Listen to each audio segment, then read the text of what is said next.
வணக்கம் நண்பர்களே. இந்த வீடியோவில் என்ன பார்க்க போகிறோன்னு பார்த்தீங்கன்னா,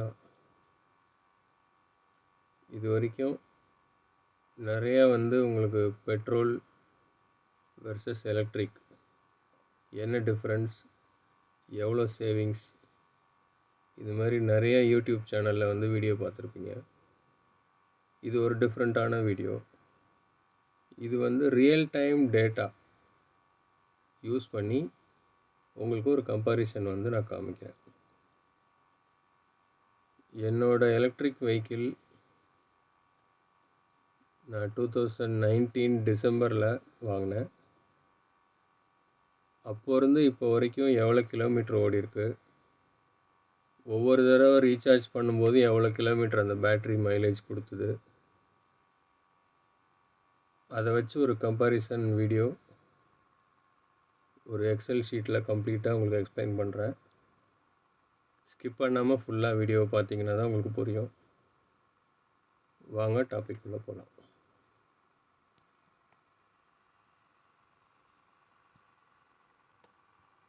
ஸோ இந்த ஐடியா எனக்கு எப்படி வந்ததுன்னா, எனக்கு பேட்ரி ஸ்கூட்ரு விற்கும்போது அவங்க சொன்னது என்னென்னா, நீங்கள் வாங்குகிற பேட்ரி வண்டி லித்தியம் ஃபெரோபாஸ்பேட்டில் இயங்குகிற மாதிரி வண்டி.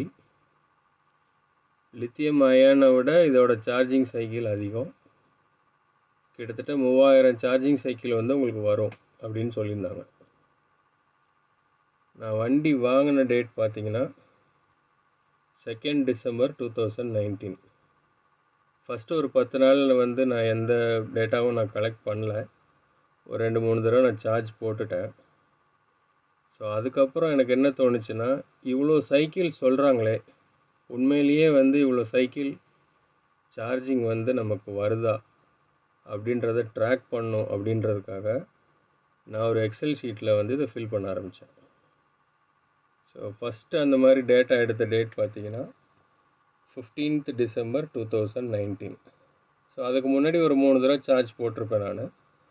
ஸோ அப்ராக்சிமேட்டாக நான் 4th சைக்கிள்னு நான் இதை ஸ்டார்ட் பண்ணிக்கிட்டேன். ஸோ எனக்கு ஓப்பன் சார்ஜ் என்ன இருந்ததுன்னா 19% இருந்தது. 4th சைக்கிள் சார்ஜ் நான் போடும்போது ஸ்டார்டிங் சார்ஜ் 19% இருந்தது. க்ளோசிங் 100% நான் எப்போயுமே சார்ஜ் பண்ணுறேன். சில பேர் சொல்கிறாங்க நான் 100% சார்ஜ் பண்ணக்கூடாதுன்ட்டு. பட் பிஎம்எஸ் உங்களுக்கு உள்ள இன்பில்டாக டிசைன் ஆகிருக்கு. ஸோ பிஎம்எஸ் ஓவர் வோல்டேஜ் ஒவ்வொரு செல்லையும் போக விடாது. ஸோ அந்த நம்பிக்கையில் நான் 100% நான் சார்ஜ் போடுறேன். அதே மாதிரி ஸ்டேட் ஆஃப் சார்ஜ்னு சொல்லுவாங்க. இந்த பேட்டரியோட சார்ஜ் என்ன பர்சன்டேஜ் இருக்குன்றதை கால்குலேட் பண்ணுறதுலையே நிறையா தியரிஸ் இருக்குது. ஸோ ஒவ்வொருத்தரும் ஒவ்வொரு மாதிரி அதை கால்குலேட் பண்ணுறாங்க. ஸோ என் வண்டியில் இருக்கிறது பார்த்திங்கன்னா ஒகாயா பேட்ரி. இது ஒரு ஜாப்பனீஸ் பிராண்டோட பேட்ரி. இந்தியாவில் தான் மேனுஃபேக்சர் பண்ணுறாங்க. இதோட செல்ஸ் இம்போர்ட்டடாக இருக்கலாம், பட் இந்தியாவில் மேனுஃபேக்சர் பண்ணுறாங்க. ஸோ அப்படி பார்த்தீங்கன்னா 19%லேருந்து 100% வரைக்கும் சார்ஜ் பண்ணும்போது 81% சார்ஜ் ஆகிருக்கு. ஸோ ஓடோமீட்டரில் அப்போதைய ரீடிங் பார்த்தீங்கன்னா 175 கிலோமீட்டர். இதுதான் நான் கேல்குலேட் பண்ணுறதுக்கு ஃபஸ்ட்டு எடுத்த டேட்டா. இதுக்கு அடுத்து பார்த்தீங்கன்னா 5வது சார்ஜிங் சைக்கிள் 22 டிசம்பர். அப்போ 49%ல் இருக்கும்போது நான் சார்ஜ் போடுறேன். 100% வர வரைக்கும் போட்டேன். ஸோ 51% ஓடி இருக்கு, சார்ஜ் ஏறி இருக்குது. 225 கிலோமீட்டர் ஓடி இருந்தது. ஸோ இதுலேருந்து நம்ம கம்பேரிசன் பார்க்கலாம். ஸோ கிலோமீட்டர் எவ்வளோ ரன் ஆகிருக்குன்னு பார்த்தீங்கன்னா 50 கிலோமீட்டர் ரன் ஆகிருக்கு. நான் 6.5 ருபீஸுன்ற ஹையஸ்ட் ஸ்லாபில் நான் எடுத்துக்கிறேன். ஆவரேஜாக எனக்கு 2.5 மணி நேரம் அது மாதிரி தான் சார்ஜ் எனக்கு ஃபுல் ஆயிரும். ஈவன் 10%ல் போட்டால் கூட எனக்கு 100% வந்ததுன்னா எனக்கு ஒரு 2.5 மணி நேரம் அதுக்கு மேலே ஆனதில்லை. ஸோ 6.5 ருபீஸுன்ற கால்குலேஷனில் பார்த்தீங்கன்னா 17.85 ருபீஸ் வருது. ஸோ இது 50 கிலோமீட்டருக்கு இது கால்குலேட் பண்ணிங்கன்னா ஒரு கிலோமீட்டருக்கு 36 காசு வருது. ஸோ இதே 50 கிலோமீட்டருக்கு நான் வந்து ஒரு பெட்ரோல் ஸ்கூட்ரு ஓட்டியிருந்தா ஒரு 40 கிலோமீட்டர் கொடுக்குற ஆவரேஜாக ஆக்சஸோ ஆக்டிவாவோ இந்த மாதிரி வண்டியை ஓட்டியிருந்தேன்னா எனக்கு வந்து 1.25 லிட்டர் வந்து பெட்ரோல் பிடிச்சிருக்கும். ஸோ அதுக்கான காஸ்ட் வந்து நான் அப்ராக்சிமேட் 90 ருபீஸ்னு ஃபிக்ஸ் பண்ணியிருக்கேன்.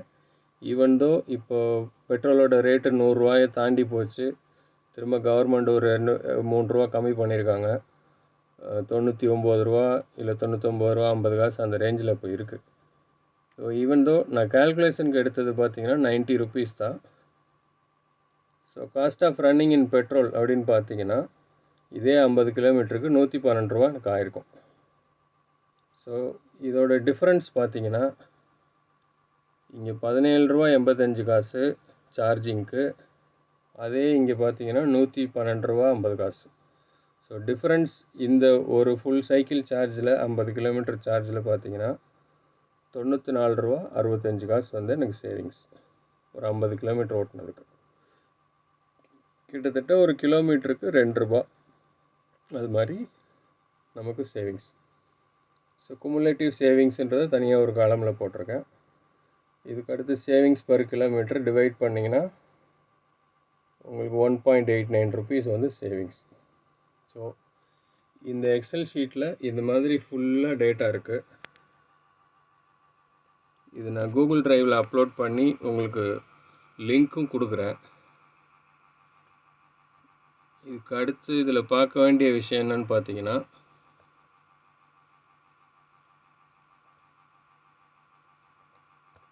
ஒரு 1 இயர் கழித்து எனக்கு சர்வீஸ் பண்ணவே இல்லை. நான் வண்டி சர்வீஸ் சென்டர்லேருந்து எனக்கு கால் பண்ணியிருந்தாங்க. ஸோ அது எப்போன்னு பார்த்தீங்கன்னா 19th அக்டோபர், ஆல்மோஸ்ட் வந்து 10 மந்த்ஸ்.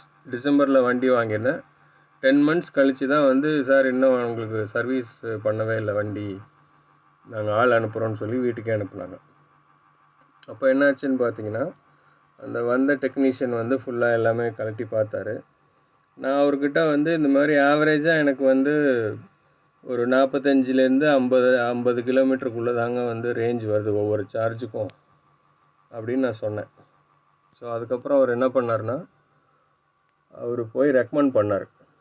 அந்த ஃபஸ்ட்டு சர்வீஸ் பண்ணதுக்கப்புறமா அந்த டெக்னீஷியன் எனக்கு என்ன சொன்னார்னா, நீங்கள் வந்து ஒரு கம்ப்ளைண்ட் ரைஸ் பண்ணுங்கள், இந்த மாதிரி பேட்ரி வந்து மைலேஜ் கம்மியாக இருக்குதுன்னு சொல்லுங்கள். ஏன்னா எனக்கு தெரிஞ்சு மற்ற கஸ்டமர்ஸ்லாம் 70 வரைக்கும் மைலேஜ் வர மாதிரி தான் சொல்கிறாங்க. நீங்கள் 45 55க்குள்ளே தான் வருதுன்னு சொல்கிறீங்க. 10-15 கிலோமீட்டர் வந்து கம்மியாக இருக்குது உங்களுக்கு, நீங்கள் செக் பண்ணி பாருங்கள். நாங்கள் அதுக்கப்புறமா நான் வந்து கம்ப்ளைண்ட் ரைஸ் பண்ணேன். ஒக்கையா டீம்லேருந்து எனக்கு என்ன சொன்னாங்கன்னா, பேட்ரியை வந்து ஃபுல்லாக ட்ரை பண்ணிடுங்க, நாங்கள் வந்து செக் பண்ணுறோம் அப்படின்னாங்க. நான் வந்து வண்டி நான் அவ்வளோ ஓட்டுறதில்ல, எனக்கு ஆவரேஜாக 5லேருந்து 6 கிலோமீட்டர் தான் ஒரு நாள் ஓடும். நான் என்ன பண்ணேன்னா வண்டியை வந்து ஸ்டாப் பண்ணி வச்சுட்டு ஃபுல் த்ராட்டலில் லாக் பண்ணிட்டேன். லாக் பண்ணிவிட்டு ஒரு 2-3 மணி நேரம் ஓடி ஃபுல்லாக வந்து ட்ரை ஆச்சு. ஆல்மோஸ்ட் 75% இருந்த பேட்ரியிலேருந்து நான் 0% பேட்ரி ஆஃப் ஆகிற வரைக்கும் நான் ட்ரை ரன் பண்ணேன். ஸோ அதோட கிலோமீட்டரும் இங்கே வந்து கொடுத்துருக்கேன். இது பார்த்திங்கன்னா 24th அக்டோபர். ஸோ அதில் வந்து கொஞ்சம் டிஃப்ரென்ஸ் இருக்கும். ஏன்னா ட்ரை ரன்னுன்றப்போ உங்களுக்கு நார்மலாக ஓடுறத விட உங்களுக்கு மோட்டர் ரொம்ப நேரம் ஓடும். ஏன்னா லோடு கிடையாது, ரோடில் ஓடலை, அதனால். ஸோ இதுதான் நான் ஃபஸ்ட்டு வண்டிக்கு சர்வீஸ்க்கு சார்ஜுன்னு கொடுத்தது பார்த்திங்கன்னா 350 ருபீஸ். அதுக்கப்புறம் நான் இது வரைக்கும் வண்டி சர்வீஸும் பண்ணல. எனக்கு இந்த ட்ரை ரன் பண்ணதுக்கப்புறம் எனக்கு ஒக்கையாலேருந்து வந்து பார்த்துட்டு போனாங்க. பார்த்துட்டு போனதுக்கப்புறமா உங்களுக்கு வந்து பேட்ரி நாங்கள் ரீப்ளேஸ் பண்ணி கொடுக்குறோம் அப்படின்னு சொல்லிவிட்டு எனக்கு புது பேட்ரி கொடுத்துட்டாங்க. ஸோ அது எப்போன்னு பார்த்தீங்கன்னா new battery first charge date பார்த்தீங்கன்னா 8th டிசம்பர். 8th டிசம்பரில் எனக்கு புது பேட்ரி வந்தது. எனக்கு ஷோரூம்லேருந்து கால் பண்ணி, சார் உங்கள் பழைய பேட்டரியை கொண்டு வந்து கொடுத்துருங்க, உங்களுக்கு ரீப்ளேஸ்மெண்ட் பேட்ரி வந்துருச்சுனாங்க. நான் அதுக்கப்புறம் வந்து புது பேட்ரி நான் மாற்றிட்டேன். ஸோ பழைய பேட்ரி வந்து 58 சைக்கிள் வரைக்கும் நான் யூஸ் பண்ணியிருந்தேன். 11th நவம்பர் அது கடைசியாக யூஸ் பண்ணது. அதோட கிலோமீட்டர் டீட்டெயில் இதில் இருக்குது. நீங்கள் எக்ஸல் ஷீட்டில் டைரெக்டாக அந்த லிங்க்கில் போய் பார்த்துக்கலாம். அதுக்கப்புறம் 8th December 2020 எனக்கு புது பேட்ரி வந்தது. அதோட ஃபஸ்ட்டு சார்ஜ் நான் போட்டேன் 15%லேருந்து 100%. ஸோ அது ஓடி இந்த கிலோமீட்ரு இது எல்லாமே இருக்குது. ஸோ இது வரைக்கும் குமுலேட்டிவாக நான் எவ்வளோ சேவ் பண்ணியிருக்கேன் அப்படின்றத பார்த்தீங்கன்னா, கடைசியாக நான் சார்ஜ் பண்ணது பார்த்தீங்கன்னா 12th August 2021, போன வாரம். கரெக்டாக 5 நாள் ஆயிருக்கு.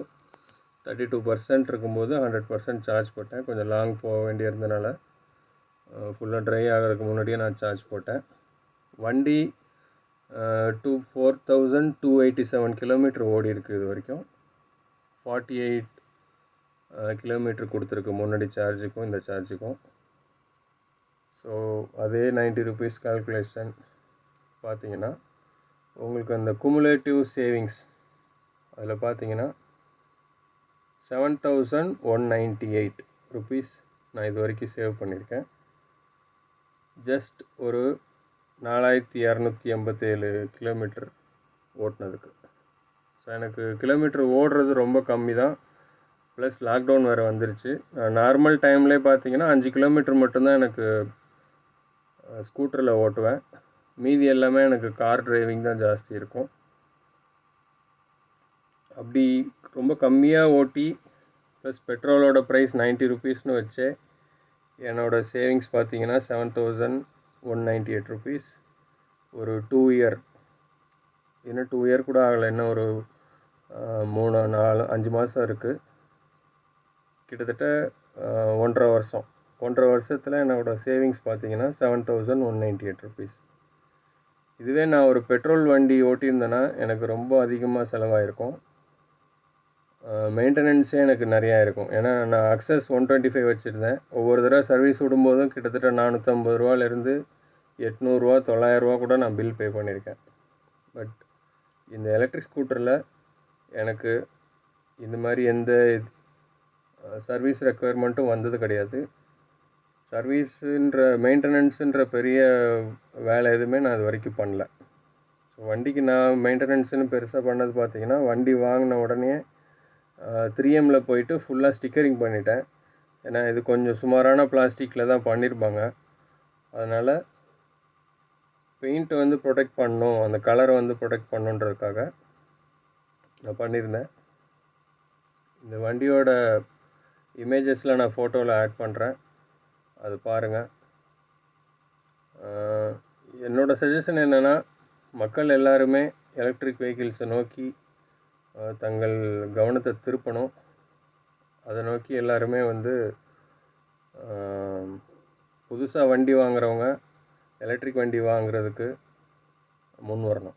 இதுதான் என்னோடய வேண்டுகோள். நன்றி நண்பர்களே.